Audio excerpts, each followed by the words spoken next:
E aí, galera do oitavo ano, bom dia a todos, tá certo? Espero que vocês possam estar aí assistindo a nossa videoaula de hoje, tá bom? Eu quero avisar que hoje a gente vai estar aí concluindo, né, de fato, o nosso conteúdo falando sobre essa questão das revoltas no Brasil, né, e o famoso golpe da maioridade, tá bom? Que é justamente o fim desse período regencial, né, que é que a gente vai dar continuidade àquilo que a gente já tinha abordado nas aulas anteriores, tá bom, galera?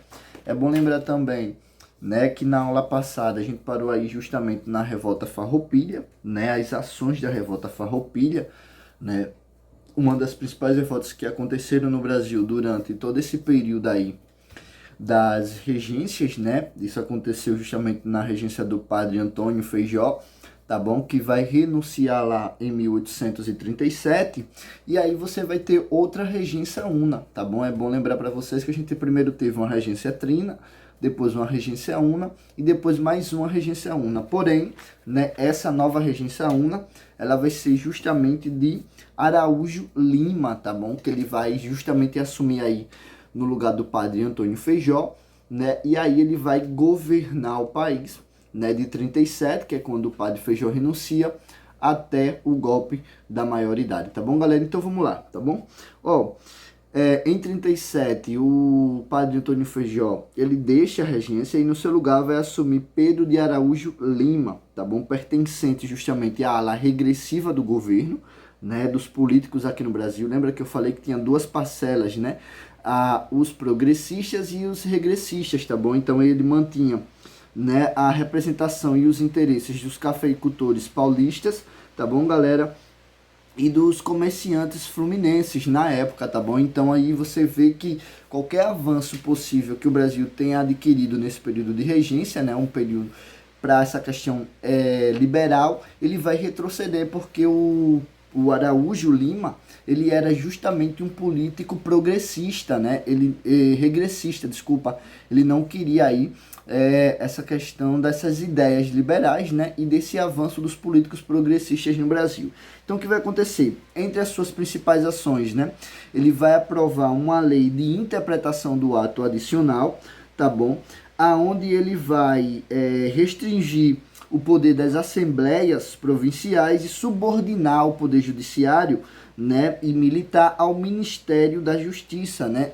Quem era esse Ministério da Justiça? Era justamente ele, né, o governo central, com a justificativa, galera, né, de garantir a unidade de todo o território do Brasil, né, garantido aí a ordem social. Porém, ele não vai conseguir, né? Por quê, professor? Porque ainda no governo dele você vai ter algumas revoltas, né, muito importante, por sinal, né? Uma delas é a Sabinada, tá bom? A outra é a Balaiada, respectivamente. Uma acontece na Bahia e a outra acontece no Maranhão, tá bom, galera? Então, desde 1820, a Bahia era um estado muito efervescente, né, para a época, né? Teve revolta em 1826, teve revolta em 1828, teve revolta em 1835 e como já estudamos, né, teve revolta também em 1837, que foi justamente a Sabinada, tá bom, galera? Quando o Araújo Lima, ele vai assumir a regência do Brasil, e aí ele vai se articular como um político regressista, né? E aí não foi diferente também, a Bahia também vai realizar uma revolta, né, para tentar chamar a atenção do governo e ter aí as suas melhorias, né? E ter aí a sua parcela de contribuição, né, do governo, né, para que o governo venha lá ajudar também a Bahia, tá bom, galera? Então, galera, não foi influenciado por um médico jornalista conhecido como Francisco Sabino, por isso o nome da revolta ganha o nome de Sabinada, né? O povo baiano se organizou contra as ações centralizadoras do governo, tá bom? Principalmente, né, nessa questão do descaso econômico que a Bahia recebia nesse período, né? Ela vivia nesse período um descaso totalmente econômico da parte do governo federal, tá bom, galera? Então, ó, e principalmente pelo descaso que o governo estava dando aos militares baianos que lutaram na revolta dos farrapos, né? Que lutaram na Revolução Farroupilha, tá bom? E aí foi o lado que mais favoreceu a ideia, né? E a execução da Sabinada, tá bom, galera? Então, os sabinos tomaram o forte de São Pedro, né, em novembro de 1837, proclamaram a República Baiana, tá bom? E a sua separação do Brasil, e afirmaram que só voltaria ao Brasil, se associaria ao Brasil novamente se o imperador, já a figura do Dom Pedro II, ele assumisse o Brasil, né, quando completasse lá a maioridade. Galera, preste bem atenção nisso, né, porque isso vai ser uma pressão muito grande em cima do Dom Pedro, tá bom? Porque os políticos progressistas estavam cansados das políticas tomadas por Araújo,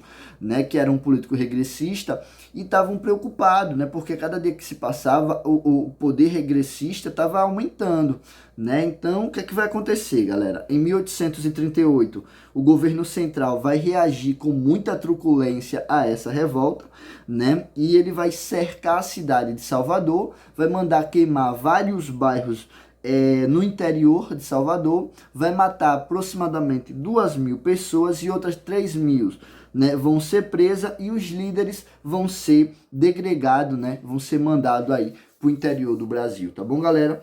Nesse meio termo também a gente vai ter aí a revolta da Balaiada, né? Aí no módulo de vocês, na página 32, descreve aí um escravo, né? A figura do negro de ganho, né? Que era o negro que podia trabalhar na cidade com a liberação do seu dono. Ele levava um cesto, né? Um balaio. Por isso o nome da revolta vai ganhar aí, essa revolta aí, Balaiada, tá bom? Fazer balaios era justamente um ofício de um dos líderes da revolta, chamado Manuel Francisco dos Anjos Ferreira, tá bom?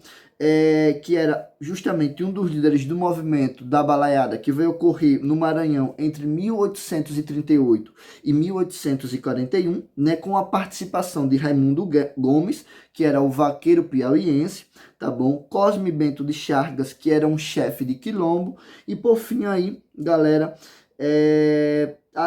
fazendeiros indígenas, né?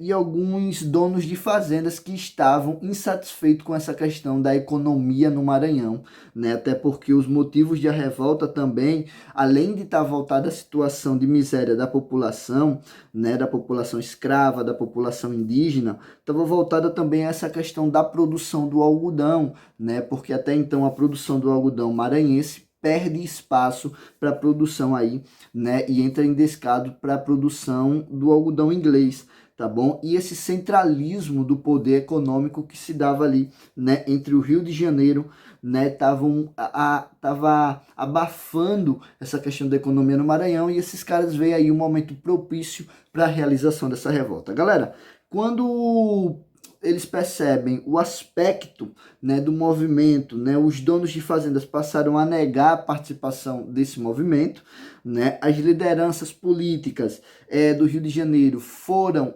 solicitadas a elas ajuda para conter o movimento, né, e aí foi quando os revoltosos eles vão tomar Caxias, né, Caxias, que era a segunda maior cidade do Maranhão, tá bom? E aí o governo regencial agora resolve enviar aproximadamente 8.000 homens, né, 8.000 comandados, através do general Luiz Alves de Lima e Silva, que após essa vitória ele vai ganhar o título de Barão de Caxias, e aí cada um dos seus líderes, né, vai acontecer uma história diferente. Exemplo, o Raimundo Gomes foi preso, o Manuel Francisco, que era o líder maior, né, ele foi morto, tá bom?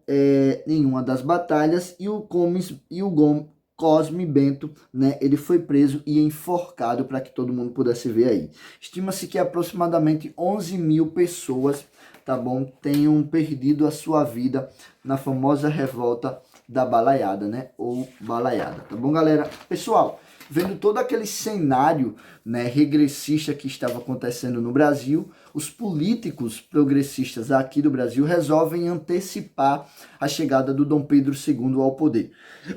E aí a gente vai ter o famoso golpe da maioridade, né, diante das revoltas da situação de retrocesso causada justamente pelo Araújo Lima, tá bom? Os liberais progressistas organizam aí a antecipação do Dom Pedro II, né? Eles entendiam que o retorno da monarquia nesse momento era possível para conter justamente esse avanço, né, das medidas regressistas, desculpa, já que o imperador era o único que tinha aí o poder moderado, né, e era capaz de conter esses avanços aí regressistas, tá bom?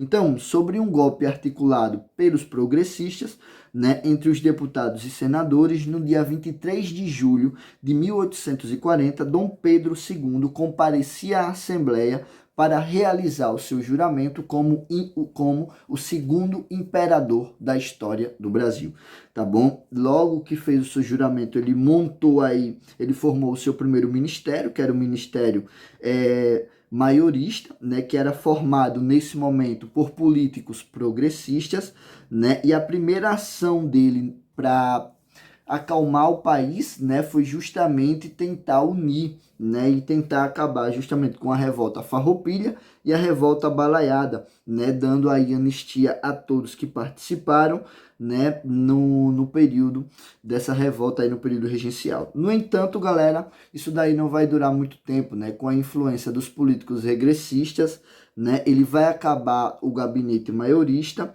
e vai formar um novo ministério agora composto exclusivamente por políticos regressistas, tá bom? Que vão dar aí continuidade às medidas tomadas pelo Araújo de Lima.